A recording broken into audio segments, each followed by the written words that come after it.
Hello मेरे प्यारे दोस्तों, मैथ्स मैजिक 11 में आप सभी का स्वागत है। आइए आवर्ती और वर्गीकरण में नेक्स्ट पार्ट पे डिस्कस करते हैं, जो अति इम्पोर्टेंट है एग्ज़ाम के दृष्टि से। कुछ महत्वपूर्ण पॉइंट है ना दोस्तों, इसको समझिएगा, है ना, और आगे चलते रहना है ना, जीवन में आगे बढ़ते रहना है। देखिए क्या बोला कि भूपर पट्टी पर तत्व का कर्म, बोलता है भूपर पट्टी में जो तत्वों का कर्म है, किस मतलब कि कौन सा तत्व पहले है, उसके बाद कौन है, उसके बाद कौन है, वही पूछ रहा है। भूपर पट्टी में तत्वों का कर्म क्या है, तो पहला है ऑक्सीजन, उसके बाद सिलिकॉन, है ना, उसके बाद एल्युमिनियम, फिर फेरस। तो पहला में क्या आएगा, अधातु, फिर उपधातु, फिर धातु, है ना। तो सबसे ज़्यादा भूपर पट्टी में क्या पाया जाता है, तो अधातु ऑक्सीजन, उसके बाद उपधातु सिलिकॉन, उसके बाद धातु क्या है, एल्युमिनियम और फेरस, है ना दोस्तों। आइए इसके बाद देखिए मानव शरीर में तत्व का कर्म, जो मानव शरीर है उसमें तत्व का कर्म क्या है, तो उसमें पहले देखिए ऑक्सीजन है, फिर कार्बन है, फिर हाइड्रोजन है, फिर नाइट्रोजन है, फिर कैल्शियम है। देखिए इसमें से हाइड्रोजन है ना, ऑक्सीजन, कार्बन, हाइड्रोजन और नाइट्रोजन, ये क्या आपका अधातु है। क्या दोस्तों, अधातु। अधातु और एक क्या है, धातु। सबसे ज़्यादा पाया क्या जाता है, अधातु, और सबसे कम क्या पाया जाता है, तो धातु, है ना। तो अधातु में भी सबसे ज़्यादा कौन पाया जाता है, तो आपका ऑक्सीजन पाया जाता है। ये किस में है, ये आपका है मानव में। और भूपर पट्टी में भी ऑक्सीजन सबसे अधिक मात्रा में पाया जाता है दोस्तों, ठीक है। और सिलिकॉन उससे कम, उसके बाद एल्युमिनियम और फेरस, ठीक है। आइए नेक्स्ट में बोला मानव शरीर में सबसे कम पाए जाने वाला तत्व क्या है। मानव शरीर में सबसे कम पाए जाने वाला तत्व मैग्नीशियम है मेरे दोस्त, ठीक है। मानव शरीर में सबसे कम पाए जाने वाला तत्व है मैग्नीशियम, ठीक है मेरे दोस्त। आगे देखिए मानव शरीर में यौगिक का कर्म क्या है। मानव शरीर में यौगिक, यौगिक किसको बोलते हैं, जो दो तत्वों से मिलकर बना होता है ना दोस्तों। तो पहला है आपका जल, फिर प्रोटीन, फिर फैट, फिर कार्बोहाइड्रेट। सबसे ज़्यादा जल पाया जाता है दोस्तों, H2O, है ना। उसके बाद प्रोटीन, फिर फैट, उसके बाद कार्बोहाइड्रेट पाया जाता है ना। आगे नेक्स्ट देखिएगा, हाइड्रोजन को आवारा तत्व कहते हैं। क्यों कहते हैं, क्योंकि ये धातु और अधातु दोनों का काम करता है, ठीक है मेरे दोस्त। इसीलिए हाइड्रोजन को हम आवारा तत्व भी कहते हैं। टाइटेनियम, है ना, टाइटेनियम को वंडर तत्व कहते हैं। मतलब किसको क्या बोलते हैं, टाइटेनियम को वंडर तत्व के नाम से भी जाना जाता है, ठीक है मेरे दोस्त। याद रखिएगा टाइटेनियम को वंडर एलिमेंट्स के नाम से जाना जाता है। उसी तरह देखिए पोलोनियम, पोलोनियम को क्या बोलते हैं, पोलोनियम सबसे अधिक सतह समस्थानिक होता है। सबसे ज़्यादा समस्थानिक किस में होता है, तो पोलोनियम में होता है, ठीक है मेरे दोस्त। पोलोनियम में होता है आपका 27 समस्थानिक, ठीक है। इसके बाद आता है गैलियम, गैलियम, सेजियम और पोटेशियम। इसको तीनों में हथेली में रखने पर पिघल जाते हैं मेरे दोस्त, ठीक है।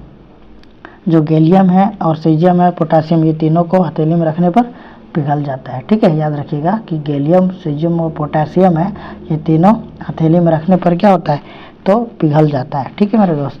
आगे देखिएगा मरकरी, अणुओं के बीच आकर्षण बहुत कम होता है। मरकरी में अणुओं के बीच आकर्षण बहुत कम होता है, ठीक है। मरकरी जो है धातु में सबसे अधिक गलनांक रखता है। मरकरी जो है धातु में सबसे अधिक गलनांक रखता है, ठीक है मेरे दोस्त, जिसको बोलते हैं पारा, है ना। मरकरी को ही पारा बोलता है। जो धातु है, जो कमरे के ताप में क्या होता है, द्रव्य अवस्था में होता है, कौन होता है, तो मरकरी। और अधातु में कौन होता है, याद रखिएगा, अधातु में आपका बेरियम होता है, ठीक है मेरे दोस्त। देखिए जिसको बोलते हैं ब्रोमीन, है ना, ब्रोमीन होता है, ठीक है। देखिए पीडी, है ना, प्लेडियम तत्व है जिसका बाह्य कक्षा में 18 इलेक्ट्रॉन होता है। प्लेटिनियम जो तत्व है जिसका बाहरी कक्षा में कितना होता है दोस्तों, तो 18 होता है। सबसे अधिक विद्युत धनात्मक तत्व फ्रांसियम होता है, याद रखिएगा।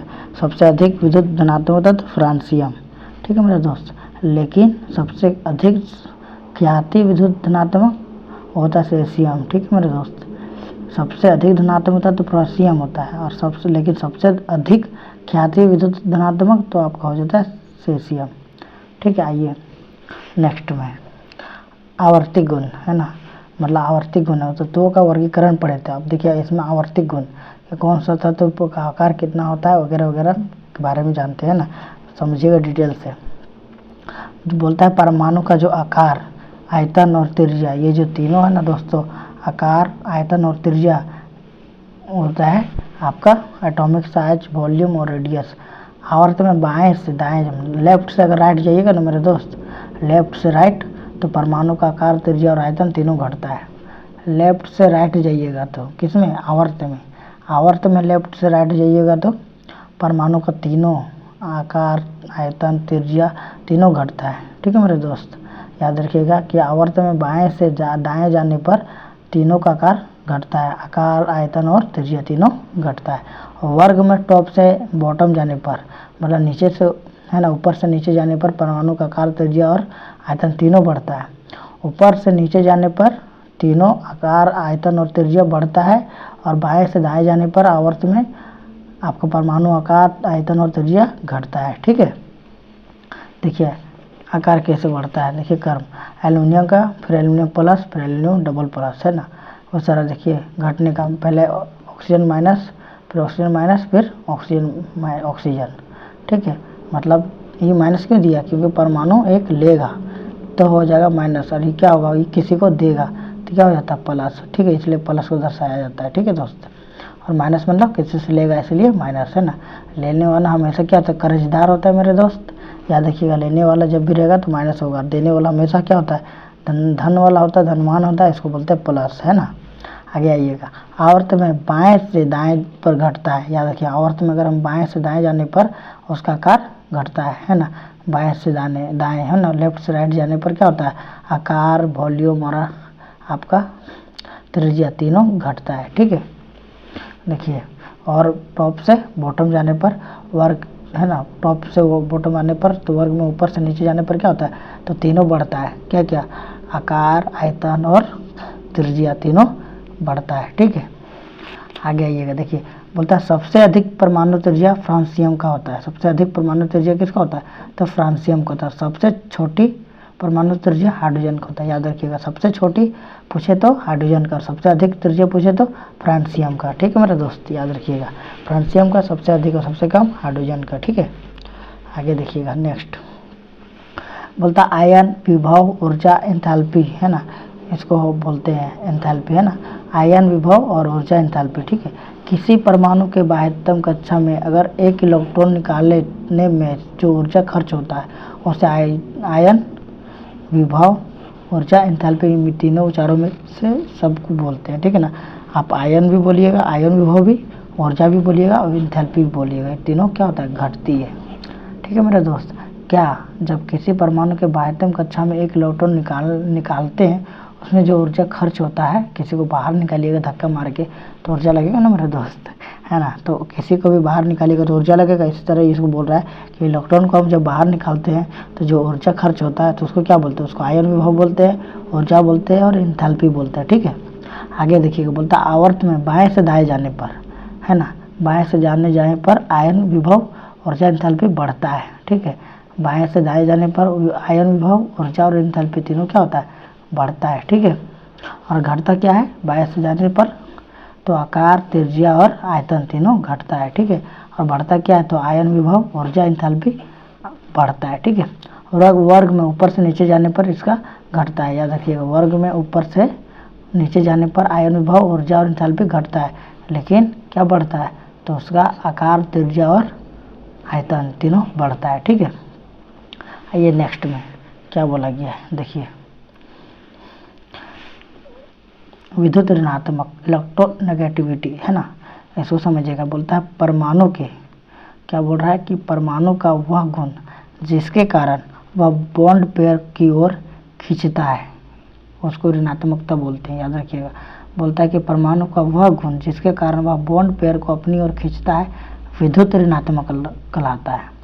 बोल रहा है, इसको समझिएगा कि विद्युत ऋणात्मकता जो किसको बोलते हैं, जो बॉन्ड पेयर की ओर अपनी ओर खींचता है ना, परमाणु को, है ना, उसको हम लोग बोलते हैं विद्युत ऋणात्मकता, है ना।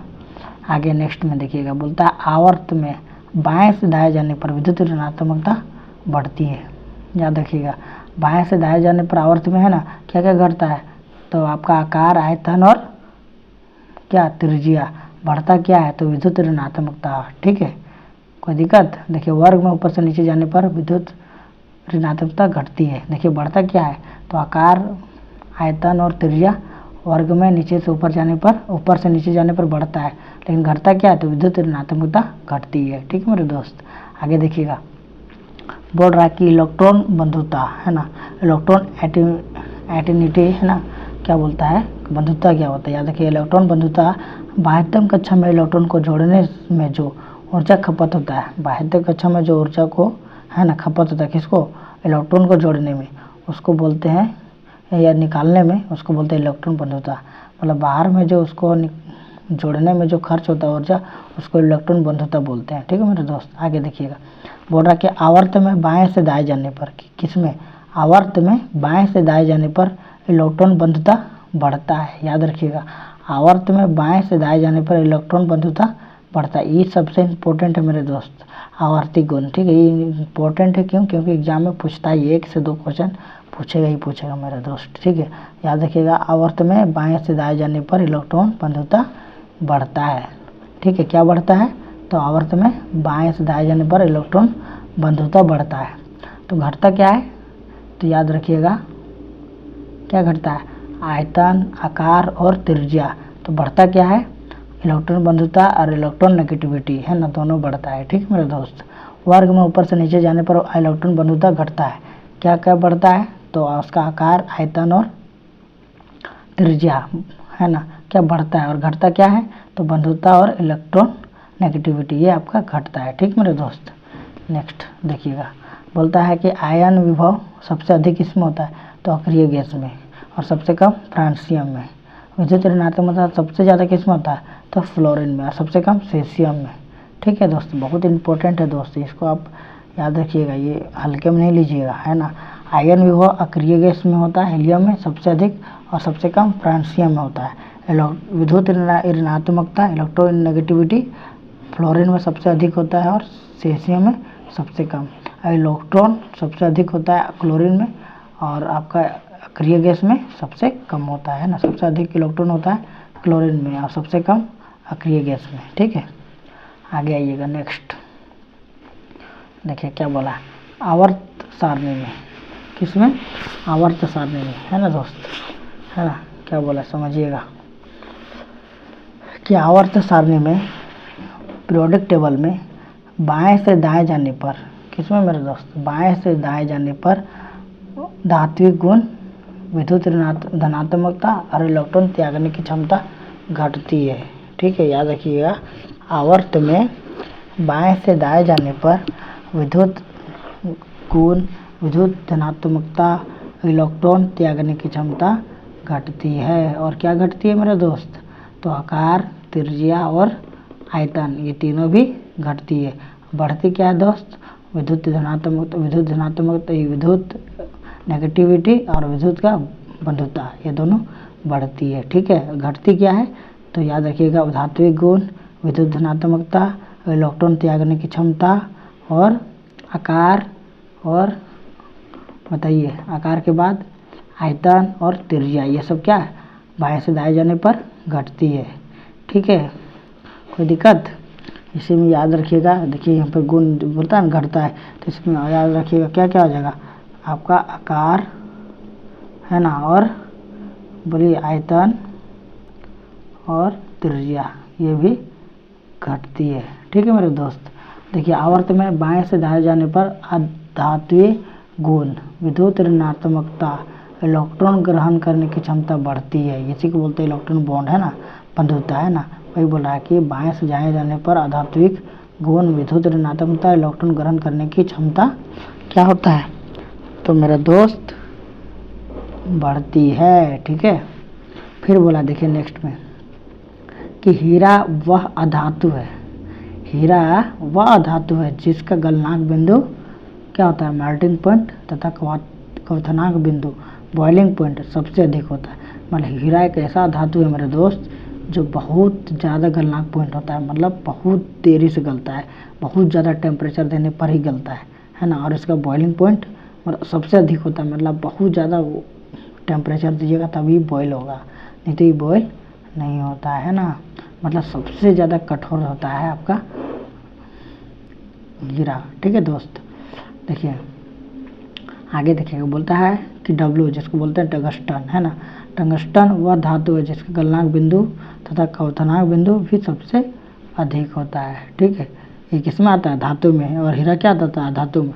धातु में अगर पूछेगा तो आपका आ जाएगा हीरा, जो गलनांक और बॉइलिंग पॉइंट दोनों अधिक होता है। और टंगस्टन बोलेगा धातु में, है ना, गलनांक और क्वथनांक सबसे अधिक होता है। किसका? तो टंगस्टन में। फिर आ जाइए यूरेनियम। क्या? यूरेनियम। यूरेनियम को सफ़ेद कोयला भी कहा जाता है, ठीक है दोस्त। यूरेनियम को क्या बोला जाता है? सफ़ेद कोयला। और हैलोजन में सबसे कम क्रियाशील आयोडीन है तथा सबसे अधिक फ्लोरीन है। किसमें? तो हैलोजन परिवार में, है ना। बोला गया कि हैलोजन में सबसे कम क्रियाशील आयोडीन है और सबसे अधिक क्रियाशील फ्लोरीन है। याद रखिएगा कि हैलोजन परिवार में, है ना। हैलोजन परिवार किसको बोलते हैं?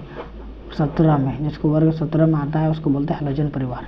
और हैलोजन परिवार में जो क्रियाशील होता है, कम क्रियाशील, वो आयोडीन होता है और सबसे अधिक क्रियाशील फ्लोरीन होता है, ठीक है मेरे दोस्त। देखिएगा, याद रखिएगा, गैलियम सेसियम जो है हथेली में पिघल जाता है, ठीक है। और सबसे क्रियाशील धातु आपका कौन सा है?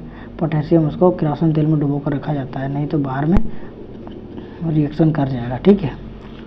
उसी तरह देखिएगा, नेक्स्ट देखिएगा क्या है, पढ़िए इसको। धातु, अधातु और उपधातु, मेटल, नॉन मेटल और मेटलॉइड, ठीक है। ये क्या बोला है? देखिए इसको समझिएगा। बोलता है मेटल, इसका बाहर मेटल किसको बोलते हैं? याद रखिएगा, जिसके बाहरी कक्षा में 1, 2 और 3 इलेक्ट्रॉन होता है उसको हम मेटल कहते हैं। याद रखिएगा, सबसे शॉर्ट में मेटल किसको बोलते हैं? तो जिसके बाहरी कक्षा में 1, 2, 3 इलेक्ट्रॉन रखा तो मेटल कहते हैं, ठीक है। इलेक्ट्रॉन का त्याग करके धनायन बनाने की प्रवृत्ति रखता है, ठीक है। जो 1, 2, 3 रहता है ना, इसको आप दे सकते हैं किसी को भी। तो ये जो देने की प्रवृत्ति रहता है ना, वो क्या बनाता है? वो धात्विक बनाता है ना, धातु का गुण बनाता है। कि धातु का गुण क्या होता है? वो किसी को भी देता है, ठीक है। और जब किसी से लेगा अधातु, ठीक है।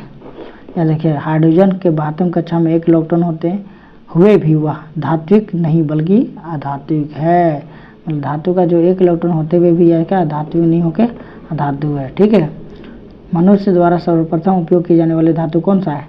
तांबा। बहुत इंपॉर्टेंट है मेरे दोस्त, याद रखिएगा कि मनुष्य द्वारा सर्वप्रथम उपयोग की जाने वाली धातु क्या है? तांबा। और मनुष्य द्वारा सर्वाधिक उपयोग की जाने वाली धातु है लोहा, ठीक है। मनुष्य द्वारा सर्वप्रथम उपयोग किए जाने वाला धातु आपका तांबा है। और मनुष्य द्वारा सर्वाधिक बोलेगा तो लोहा, और सबसे पहले बोलेगा तो तांबा। मनुष्य सबसे पहले तांबा का यूज़ किया था और सबसे ज़्यादा यूज़ किया आपका मनुष्य लोहा को, ठीक है। मनुष्य में सर्वाधिक बोल रहा है, मानव शरीर में सर्वाधिक मात्रा में पाई जाने वाली धातु क्या है? बताइए। कैल्शियम। धातु बोला दोस्तों, याद रखिएगा कैल्शियम, है ना। क्योंकि कैल्शियम के अलावा और कोई भी धातु हमारे बॉडी में नहीं पाया जाता है। और एक धातु और पाया जाता है, ठीक है ना, पादप में। कौन सा धातु? तो मैग्नीशियम। याद रखिएगा, मैग्नीशियम जो है धातु उसका पत्ता में पाया जाता है, ठीक है, मैग्नीशियम, ठीक है। याद रखिएगा, भूपर पट्टी पर धातु का क्रम क्या होता है? पहले एल्युमिनियम, फिर फेरस, फिर कैल्शियम और फिर सोडियम, ठीक है मेरे दोस्त। सबसे ज़्यादा क्या होता है? एल्युमिनियम, फिर फेरस, फिर कैल्शियम, फिर सोडियम, ठीक है। आइए नेक्स्ट, है ना, इसको समझिएगा।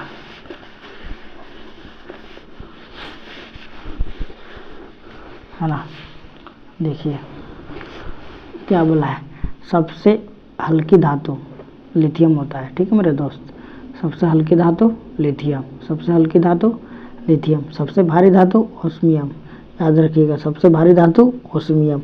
सबसे कठोरतम धातु प्लेटिनम, सबसे कठोरतम धातु प्लेटिनम, सबसे कठोरतम धातु प्लेटिनम, है ना। द्रवावस्था में पाए जाने वाला धातु कौन सा है? Hg, जिसको बोलते हैं पारा, जिसको बोलते हैं मरकरी, ठीक है। इसको बोलते हैं क्विक सिल्वर, है ना। याद रखिएगा, ये क्या होता है? द्रवावस्था में पाया जाता है। देखिए लिखा हुआ है कि Hg किसी अन्य को अपने में घुलाकर अमलगम का निर्माण करती है। अमलगम में Hg अवश्य होता है, ठीक है। पूछेगा कि अमलगम में क्या सबसे मतलब अवश्य होना चाहिए? तो Hg मतलब पारा होना चाहिए, ठीक है। आगे देखिएगा नेक्स्ट, है ना। देखिए पढ़िए क्या लिखा है? मिट्टी के तेल में रखी जाने वाली धातु कौन सा है? तो लिथियम, पोटासियम और सोडियम, लिथियम, पोटासियम और सोडियम, है ना। सीजियम, सोडियम पानी में तैरती है, क्या बोलते हैं, सीजियम और सोडियम पानी में तैरती है, ठीक है। तथा यह जल में क्रिया करके हाइड्रोजन गैस मुक्त करती है। कौन? सोडियम जो है पानी में तैरती है तथा यह जल में क्रिया करके हाइड्रोजन गैस बनाती है। कौन बनाती है मेरे दोस्त? तो सोडियम, ठीक है। आगे देखिएगा, बोल रहा है कि सोडियम मुलायम होता है, उसे चाकू से काटा जा सकता है। सबसे ज़्यादा मुलायम होता है आपका सोडियम, है ना, जिसको हम चाकू से काटा जा सकता है। पूछेगा अब दोस्त, एग्जाम में कि कौन सा ऐसा धातु जिसको हम आसानी से काटा जा सकता है, मतलब चाकू से काटा जा सकता है। तो चाकू से काटा जा सकता है कौन सा? तो सोडियम, है ना। सोडियम बेंजीन तथा ईथर में विलय होता है। सोडियम बेंजीन और तथा ईथर विलय होता है, ठीक है मेरे दोस्त। आगे देखिएगा, बोल रहा है कि धातुओं का घनत्व उच्च होता है तथा विद्युत का सुचालक होता है। धातुओं का जो घनत्व होता है, घनत्व किसको बोलते हैं बताइए? जिसमें पकड़ सबसे ज़्यादा हो, है ना, एक दूसरे से चिपका ज़्यादा हो। देखिए तो धातु है ना, चिपका हुआ रहता है ना, इसीलिए बोलता है धातु का जो पकड़ होता है, मतलब घनत्व होता है, उच्च होता है और विद्युत का सुचालक होता है, ठीक है। आगे आइएगा, बोलता है कि अपवाद में शीशा जो है विद्युत का कुचालक होता है।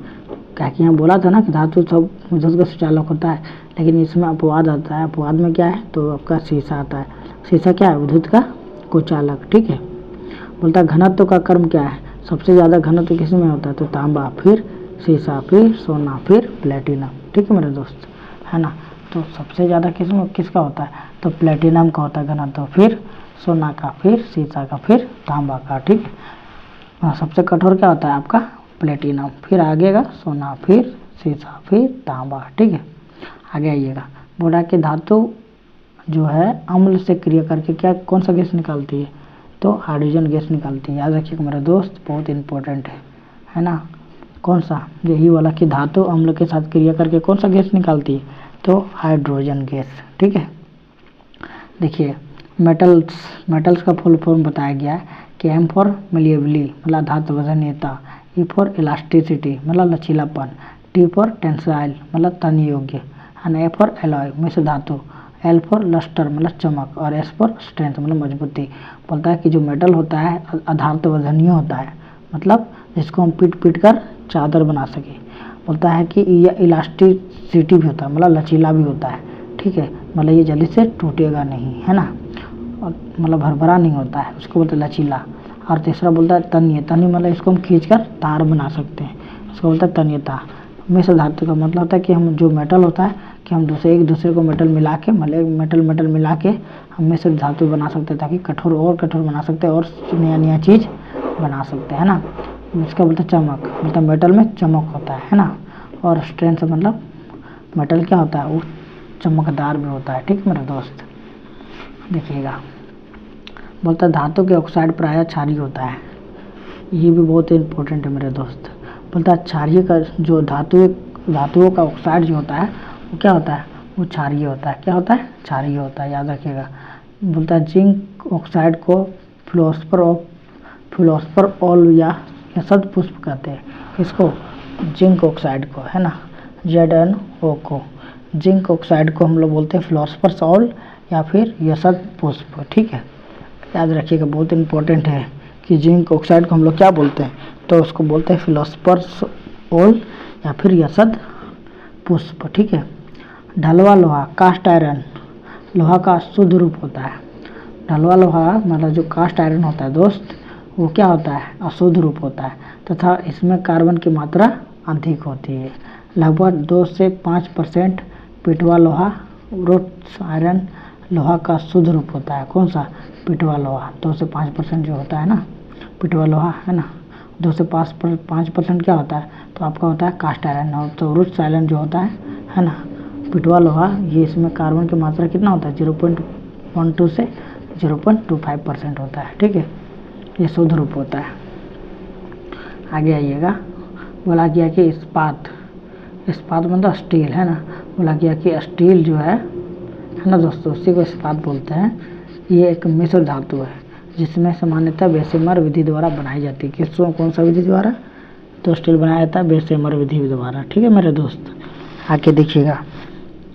बोला गया कि स्टील को हम नरम बनाने की प्रक्रिया को तापानुशीलन कही जाती है। स्टील को नरम बनाने की प्रक्रिया को तापानुशीलन कही जाती है। स्टील को अधिक कठोर बनाने के लिए इसमें कार्बन की मात्रा बढ़ा दी जाती है। स्टेनलेस स्टील में जंग नहीं लगती है। याद रखिएगा मेरे दोस्त, स्टेनलेस स्टील में जंग नहीं लगती है क्योंकि इसमें क्रोमियम की मात्रा लगभग 11 से 15% होती है। क्रोमियम जो है जंग नहीं लगने देता है क्योंकि क्रोमियम का यूज़ कहाँ होता है, साइकिल के रिम में होता है, क्योंकि इसमें जंग ना लगे, है ना दोस्त। बोलता है धातु नॉन मेटल, है ना, धातु को बोलते हैं नॉन मेटल, है ना। और नॉन मेटल के बारे में बताया गया है कि देखिए नॉन मेटल क्या होता है ना, समझिएगा। बोलता है यह इलेक्ट्रॉन ग्रहण करके ऋणायन बनाता है, ऋणायन, है ना। धातु क्या होता है, धातु जो होता है इलेक्ट्रॉन किसी से लेता है, लेने के बाद क्या बनाता है, ऋणात्मक बनाता है, ऋणायन, है ना। और बोलता है इसके बाह्यतम कक्षा में 5, 6, 7 इलेक्ट्रॉन होता है। किसका, धातु का, है ना। नॉन मेटल का बाहरी कक्षा में कितना इलेक्ट्रॉन होता है, तो 5, 6 और 7 इलेक्ट्रॉन होता है। यह प्रायः ठोस, गैस और द्रव अवस्था तीनों अवस्था में पाया जाता है। कौन, तो आपका हो गया नॉन मेटल, ठीक है। अपवाद में ब्रोमीन, है ना, बोले थे ना मेरा दोस्त कि ब्रोमीन जो है द्रव अवस्था में पाया जाता है, ठीक है, लेकिन प्रायः ठोस और गैस में पाया जाता है। एक ब्रोमीन ही है जो गैस में मतलब द्रव में पाया जाता है, ठीक है। विद्युत का कुचालक होता है। बोलता है धातु जो होता है विद्युत का कुचालक होता है, लेकिन इसमें भी अपवाद है मेरे दोस्त, क्योंकि ग्रेफाइट अधातु होते हुए भी विद्युत का सुचालक है। याद रखिएगा, अधातु होते हुए भी ग्रेफाइट विद्युत का सुचालक है, ठीक है। यह भंगुर होता है, ब्रिटल होता है, कौन, अधातु, लेकिन अपवाद ग्रेफाइट और आयोडीन, क्योंकि आयोडीन और ग्रेफाइट मेटल्स के जैसा होता है, कठोर, ठीक है। इसीलिए याद रखिएगा मेरे दोस्त, क्या याद रखिएगा कि अपवाद में ग्रेफाइट और आयोडीन होता है जो कठोर होता है, बाकी अधातु भंगुर होता है, ठीक है।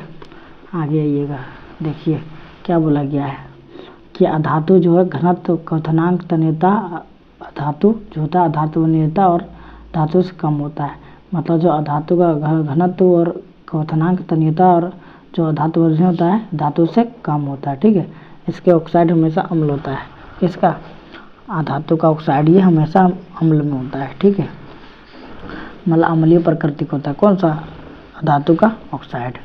देखिए बोलता है फास्फोरस 2 तरह से होता है, एक श्वेत पीला और लाल फास्फोरस, श्वेत पीला फास्फोरस और लाल फास्फोरस, ठीक है।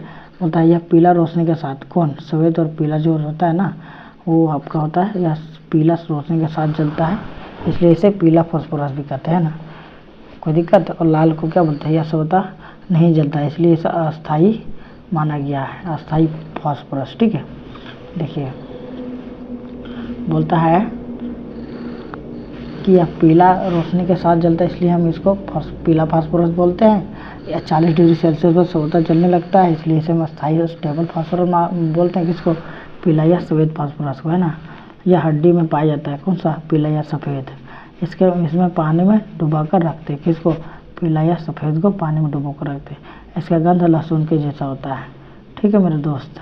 और बोलता है कि लाल फास्फोरस भी जो होता है ये सवेता नहीं जलता है, इसलिए अस्थाई माना गया है फास्फोरस का। इसका योग माचिस में किया जाता है। किसको, लाल फास्फोरस को किस में यूज़ करते हैं, माचिस की तिल्ली में, बारूद बनाने में काम करते हैं। किसका, लाल फास्फोरस, या गंधहीन होता है ना दोस्तों। माचिस देखते गंध करता है, नहीं करता है ना, यह गंधहीन होता है, लेकिन पीला फास्फोरस गंध होता है, ये हड्डी में पाया जाता है, या लहसुन का जैसा गंध करता है ना। यह स्टेबल होता है और 40 डिग्री सेल्सियस पे स्वतः जलने लगता है, ठीक है। और ये पीला रोशनी के साथ जलता है ना, इसलिए इसको हम लोग बोलते हैं पीला फास्फोरस, ठीक है मेरे दोस्त। आगे आइएगा, देखिए इसके बाद इसका आता है नोट्स। क्या बोला है कि प्राकृतिक रबड़ में गंधक मिला देने पर रबड़ का मजबूती, इलास्टिसिटी बढ़ जाता है। बोलता है प्राकृतिक रबड़ में हम लोग गंधक अगर मिला देते हैं तो इसका मजबूती जो होता है, इलास्टिसिटी होता है और कठोरता होता है, दोनों बढ़ जाता है, ठीक है। प्राकृतिक रबड़ में गंधक मिलाने की प्रक्रिया को वाल्कनीकरण कहते हैं। बोलते हैं वल्कनाइजेशन किसको बोलते हैं, तो पकड़ प्राकृतिक में रबड़ को गंधक मिलाने की प्रक्रिया को वल्कनाइजेशन कहते हैं। याद रखिएगा, ये बहुत इंपॉर्टेंट है। ठीक है, गंधक के एक अणु में इसके 8 परमाणु होते हैं। बोलते हैं गंधक के एक अणु इसके 8 परमाणु के होते हैं, अतः इसका आणविक सूत्र क्या होता है, S8। याद रखिएगा, गंधक जो होता है सल्फर का होता है S8। ठीक है, इसको हम लोग गंधक भी बोलते हैं हिंदी में। ठीक है, बोलता है गंधक का यूज जो होता है औषधि जगत में भी किया जाता है, जैसे मरहम, सल्फर डाइऑक्साइड, टिकिया इत्यादि बनाने में। आजकल सल्फर का यूज कहाँ कहाँ होता है, ब्यूटी पार्लर में वालों में विशेष प्रकार की आकृति प्रदान करने के लिए किया जाता है। ठीक है मेरे दोस्त, देखिए बोलता है इसके बाद आता है उपधातु। ठीक है, उपधातु बोलता है इसमें जो होता है धातु और धातु दोनों तरह का गुण होता है, किसमें, मेटलॉइड में, उपधातु में। इसकी संख्या कितना होता है, 7 होता है। कौन कौन होता है मेरे दोस्त, तो देखिए उपधातु आपका आता है ना, संख्या आपका आता है, देखिए कौन कौन होता है, बोरान, सिलिकॉन, जर्मेनियम, आर्सेनिक, एस्बेनियम, टाइटेनियम और पोलोनियम। ये आपका 7 होता है। ठीक है, 1 2 3 4 5 6 7 होता है आपका मेटलॉइड। ठीक है मेरे दोस्त, आगे आपको बताएंगे मेटलॉइड का गुण क्या होता है। ठीक है, और फिर आपको पढ़ाएंगे नेक्स्ट टॉपिक में प्रमुख खनिज धातु तत्व का अयस्क। ठीक मेरे दोस्त, है ना। तो आज इतना ही रहने देते हैं। अगर क्लास अच्छा लगे तो लाइक कमेंट शेयर कीजिएगा, और अगर नया है मेरे दोस्त तो सब्सक्राइब करके रखिएगा, ताकि ऐसे चटपटा आपको नॉलेज मिलता रहे और ये थ्योरी आपका सारा कंप्लीट हो जाएगा, तो आपको क्वेश्चंस बनाने में प्रॉब्लम नहीं आएगी। ठीक है मेरे दोस्त, जय हिंद, जय भारत।